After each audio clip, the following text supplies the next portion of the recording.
Bapak, Ibu, dan Saudara yang dikasihi Tuhan, pada kesempatan saat ini kita bersama-sama berkumpul di tengah keluarga kita masing-masing untuk mengadakan ibadah PA. Dan marilah ibadah PA pada kesempatan saat ini bersama-sama kita mulai dengan kita memuji nama Tuhan. Kita pujikan dari Kidung Pasamuan Jawi nomor 29. 29 bait 1, 2, dan 3. Sumangga sowan Gusti.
Bapak, Ibu, dan Saudara jemaat yang dikasihi Tuhan, mari kita bersama-sama bersatu hati, kita masuk di dalam doa.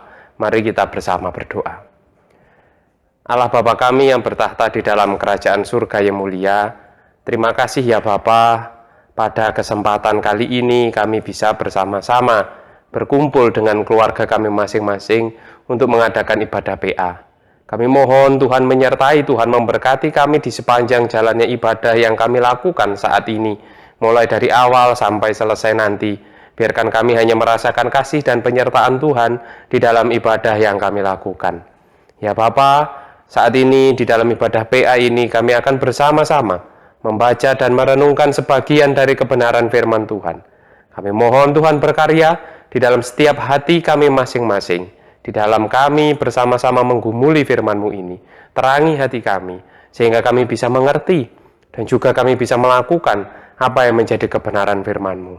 Dan nanti jika kami akan sharing bersama terkait kebenaran firman Tuhan ini, kami mohon Tuhan juga berkarya, sehingga kami bisa saling menguatkan satu dengan yang lain. Demikian Bapa, seru doa dan permohonan kami, semua kami naikkan hanya di dalam nama Tuhan kami Yesus Kristus. Amin. Mari bersama-sama kita sambut dengan kita memuji nama Tuhan dari Kidung Pasamuan Jawi KPJ nomor 144. 144 bait 1 dan bait yang kelima, yen nunggilan Gusti.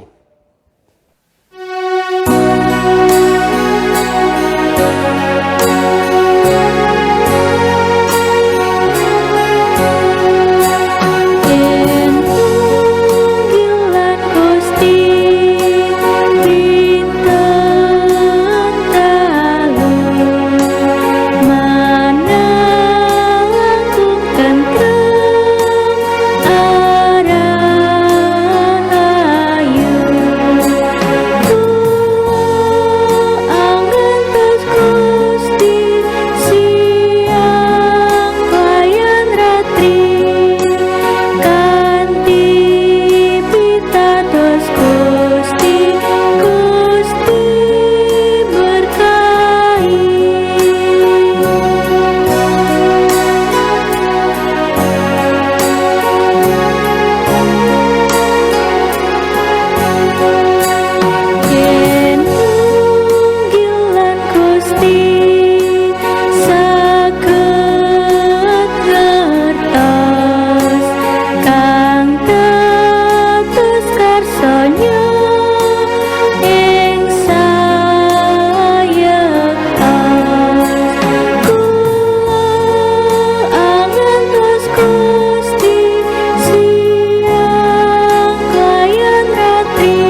Bacaan kita pada kesempatan saat ini diambil dari surat Filipi pasal 1, akan kita baca ayat 15 sampai dengan ayat 21. Filipi pasal 1 ayat 15 sampai 21 yang demikian bunyinya. Ada orang yang memberitakan Kristus karena dengki dan perselisihan, tetapi ada pula yang memberitakannya dengan maksud baik. Mereka ini memberitakan Kristus karena kasih, sebab mereka tahu bahwa aku ada di sini untuk membela Injil. Tetapi yang lain karena kepentingan sendiri dan dengan maksud yang tidak ikhlas, sangkanya dengan demikian mereka memperberat bebanku dalam penjara. Tetapi tidak mengapa, sebab bagaimanapun juga Kristus diberitakan, baik dengan maksud palsu maupun dengan jujur. Tentang hal itu aku bersuka cita, dan aku akan tetap bersuka cita, karena aku tahu bahwa kesudahan semuanya ini ialah keselamatanku oleh doamu dan pertolongan Roh Yesus Kristus. Sebab yang sangat kurindukan dan kuharapkan ialah bahwa aku dalam segala hal tidak akan beroleh malu, melainkan seperti sedia kala, demikian pun sekarang. Kristus dengan nyata dimuliakan di dalam tubuhku, baik oleh hidupku maupun oleh matiku. Karena bagiku hidup adalah Kristus dan mati adalah keuntungan. Demikianlah kebenaran firman Tuhan. Berbahagialah kita yang senantiasa membaca, merenungkan, terlebih mampu melakukan di dalam hidup kita sehari-hari. Amin.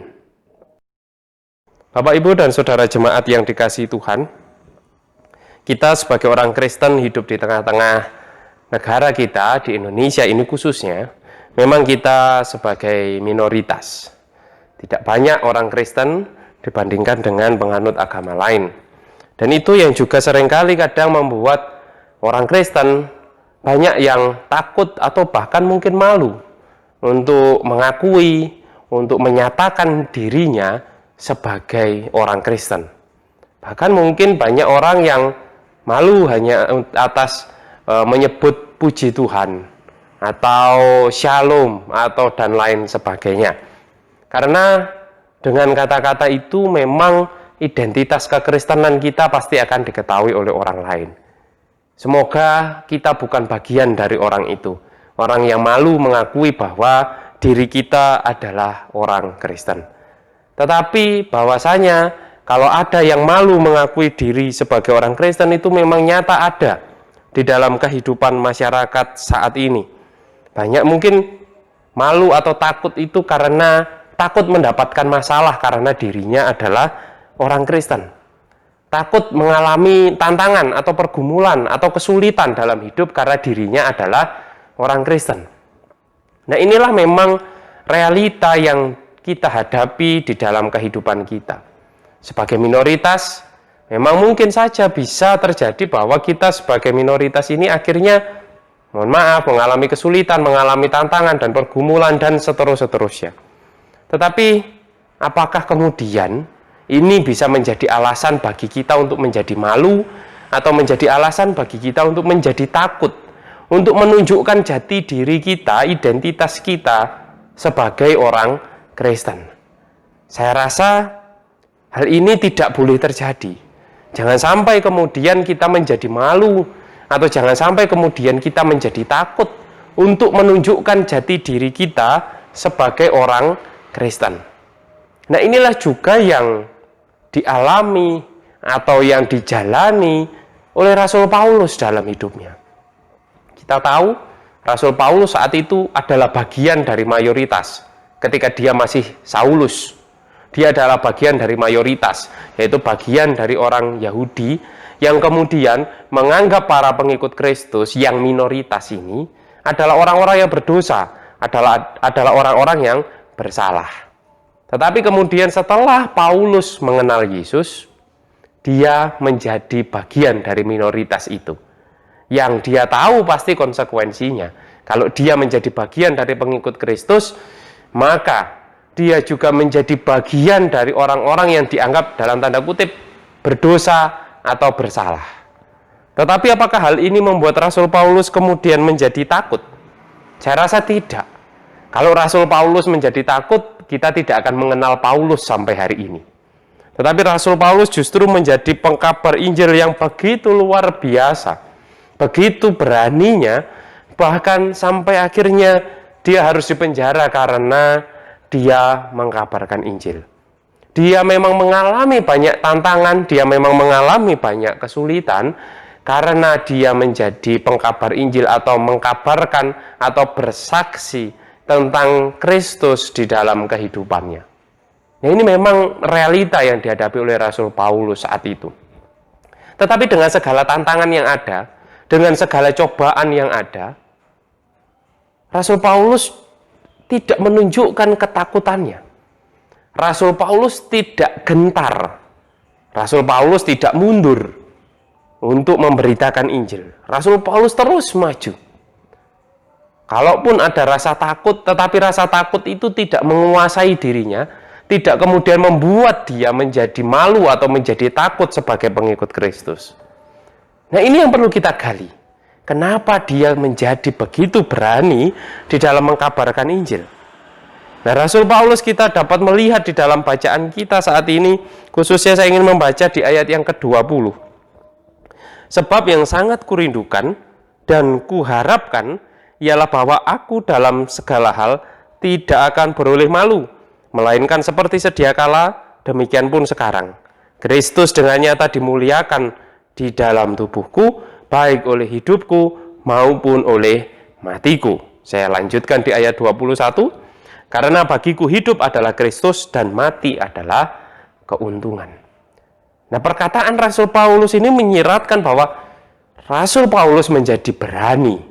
Rasul Paulus bisa melawan ketakutannya untuk mengkabarkan Injil karena dia paham betul apa yang dia kabarkan.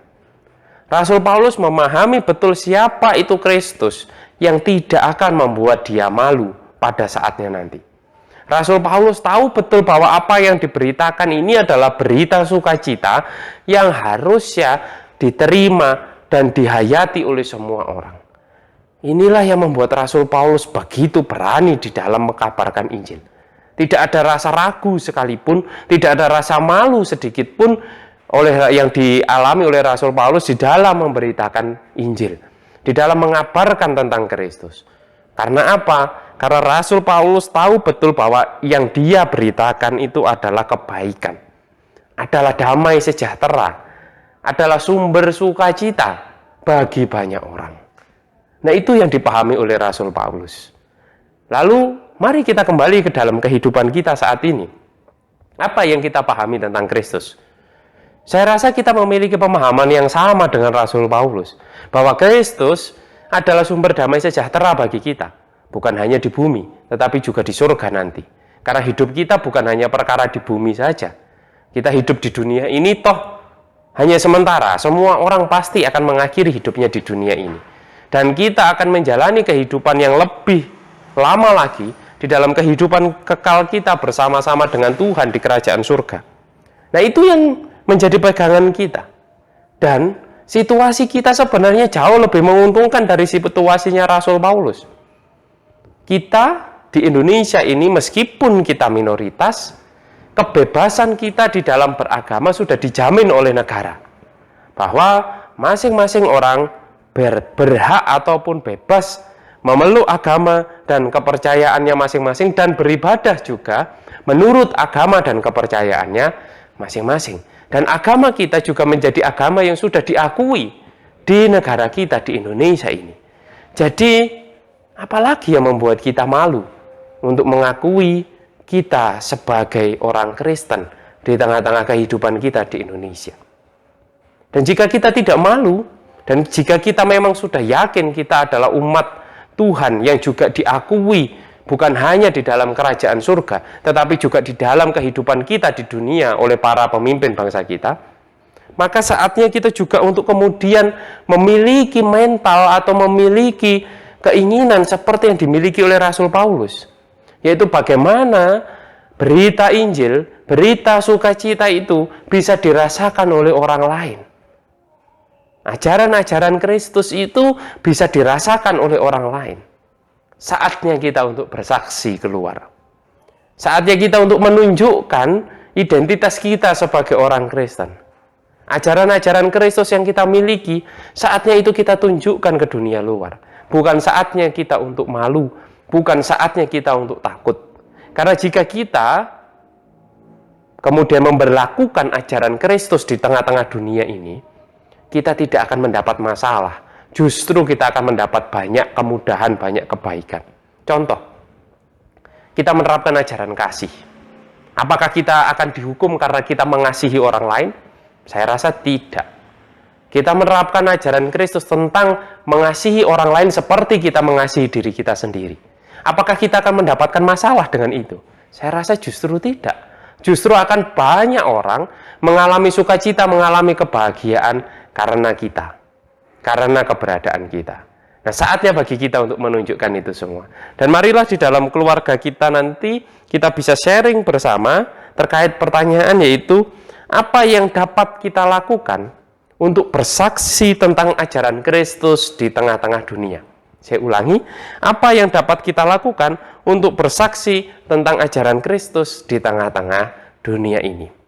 Bisa di-sharingkan bersama-sama dengan keluarga. Selamat bersharing, selamat ber-PA, dan kiranya Tuhan senantiasa memberkati kita semua. Amin. Mari bersama-sama kita memuji nama Tuhan. Kita pujikan dari Kidung Pasamuan Jawi nomor 353. 353, bait 1 dan bait yang ketiga, sembah bekti wah puji.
Mari bersama-sama kita bersatu hati, kita masuk di dalam doa syafaat. Mari kita berdoa.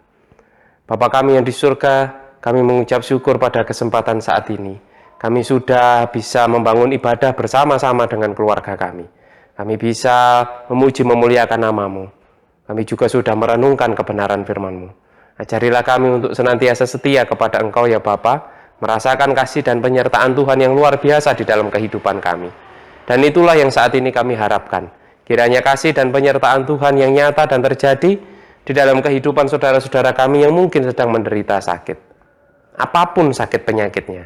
Kami mohon Tuhan turut campur tangan, memberikan kekuatan, terlebih memberikan pemulihan bagi saudara-saudara kami, sehingga mereka bisa kembali pulih. Mereka bisa menjalani kembali aktivitasnya dengan baik dan dengan penuh sukacita. Ya Bapa, kami bersama-sama juga menyerahkan hidup kami seutuhnya. Di dalam kami menjalani pekerjaan aktivitas kami. Di dalam keluarga kami. Kami mohon Tuhan menyertai dan memberkati. Juga untuk Bapak Ibu Adi Yuswo, di tengah usianya yang sudah lanjut, kami mohon Tuhan senantiasa menolong dan memberkati di dalam situasi pandemi yang seperti ini. Untuk anak-anak kami, di dalam masa pendidikannya, kami mohon Tuhan senantiasa menguatkan dan memampukan, supaya tetap bisa menjalani pendidikannya dengan baik. Ya Bapa, kami serahkan juga di dalam kami membangun persekutuan, khususnya di Jemaat Mojosari ini. Di dalam kegiatan pelayanan yang harus kami lakukan, yang harus tetap nyata dan terjadi. Kami mohon Tuhan memberkati di tengah segala keterbatasan ini, mampukan kami untuk terus tetap bisa saling menguatkan, saling menopang satu dengan yang lain, sehingga nama Tuhan saja yang senantiasa dipuji dan dimuliakan di dalam kehidupan kami, berkeluarga, juga beraktivitas, terlebih di dalam persekutuan kami di jemaat Tuhan di tempat ini. Ya Bapa, kami berdoa juga untuk bangsa dan negara kami. Di dalam segala situasi kondisi yang sulit ini, di tengah situasi pandemi ini, kami mohon Tuhan mampukan para pemimpin bangsa kami untuk tetap memimpin bangsa ini dengan baik, memberikan keputusan-keputusan yang terbaik bagi kemajuan bangsa dan negara Indonesia ini.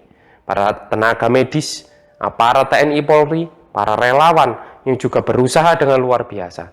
Kami mohon Tuhan memberkati mereka, menguatkan mereka semua. Dan kami serahkan persembahan yang sudah kami kumpulkan ya Bapa. Kami mohon Tuhan memberkati persembahan ini, supaya juga dapat kami pakai sebagai sarana kemuliaan nama Tuhan. Dan akhirnya kami serahkan seutuhnya kehidupan kami semua, keluarga kami, hanya ke dalam tangan kasih Tuhan. Kiranya Tuhan menyertai juga memberkati. Di dalam nama Tuhan kami Yesus Kristus, kami berdoa dan memohon. Amin.